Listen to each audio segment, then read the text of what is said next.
Hello, I'm Amer Kaissi. I'm an executive coach, I'm a professor of leadership, and I'm a keynote speaker. As you know, organizations these days, in every industry, are going through so much change and uncertainty. I argue that the best way to lead through these times of unpredictability is for leaders to connect with humility and elevate with ambition. The best leaders are those that are able to connect with humility and elevate with ambition. Because in these difficult times, organizations have great ambitions. They want to keep on performing at the highest levels. So, ambition is about reaching for the stars, and humility makes sure that we keep our feet on the ground. This approach to leading with humility and ambition is what I call ambitious leadership. Yeah, ambitious, humble and ambitious. Because the best way to lead right now, all of the evidence shows, is to lead with low ego and high drive. In this video, I want to talk more about what does it mean to lead with humility first, and then we'll talk about ambition at some other time. Because humility may sound like some abstract concept, but in this video, I want to break it down into 3 components, and I will share with you a few behaviors that can help leaders lead with a bit more humility. All the research shows that there are 3 pillars for humility in leadership. And the first pillar is self-awareness. Now, self-awareness is about understanding what we're good at, what we're not that good at, and the impact of our actions on others. And self-awareness sounds simple, but it's not easy to implement. Because self-awareness requires reflection, and reflection requires deep thinking, away from distractions. And that is something that's very hard for us to do, especially as leaders. I actually believe that one of the biggest challenges for leaders right now is lack of time for thinking and reflection. Think of it, as a leader, you're jumping from meeting to meeting, putting out fires, taking care of things. There's hardly any time to sit down and think because there's no alone time. And this has been confirmed by research.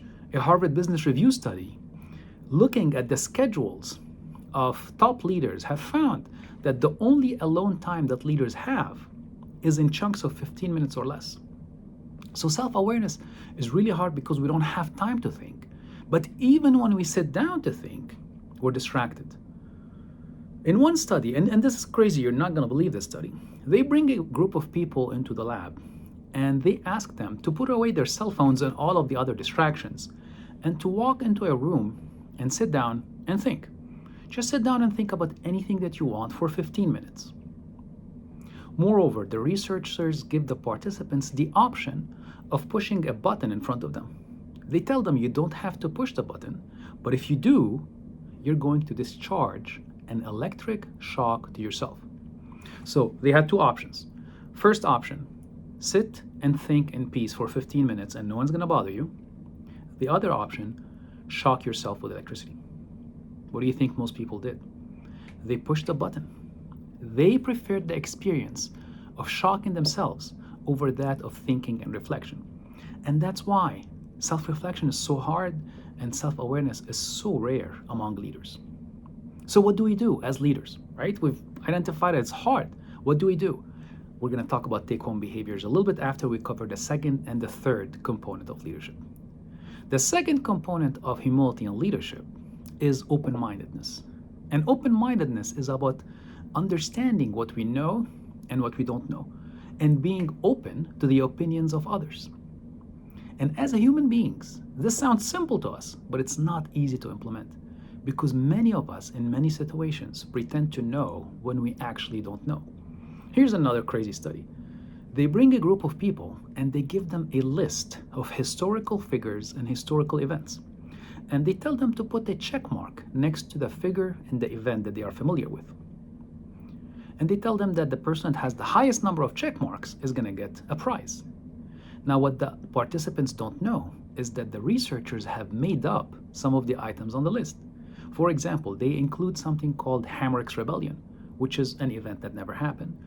They ask him, what do you think about the war hero Jack Worthington? Do you know Jack Worthington? Jack Worthington is a fake war hero, never lived. And what do you think most people do? they put a check mark next to the items that are true, that are correct, and next to the items that are fake. That's how likely we are to pretend to know when we actually don't know. Now, in an experiment like this, we can laugh about it. But in real life, for leaders, pretending to know when we actually don't know can have some disastrous consequences. And that's why open-mindedness sounds easy, but it's actually hard to implement. The third component of leadership, of humility in leadership, is appreciation.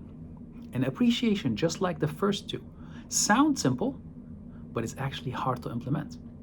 When they ask people in an experiment to write a handwritten thank you note to someone who has had a positive impact on their lives and on their careers, most of the people who write the note say that they felt very awkward when they wrote the note. Expressing their emotions just felt awkward. And most of them don't think it's going to have any impact on the person receiving the note. However, when they ask the people who received the note, how did you feel about that? Most of them say receiving that note was one of the highlights of their month. It's the best thing that has happened to them in a long, long time. That's why we sometimes keep appreciation and we keep recognition to ourselves, because we overestimate its awkwardness and we underestimate the impact that it's going to have on other people. So we have agreed that the three components of humility and leadership, which allow us to lead during difficult times, self-awareness, open-mindedness, and appreciation, sound simple but are hard to implement. So what can you do to implement those behaviors? For that, we're going to have to wait for another video. Thank you all for listening. Again, I'm Amer Kaissi. I am a leadership keynote speaker, I'm a professor, and I'm an executive coach. And if you enjoy this, please like and subscribe.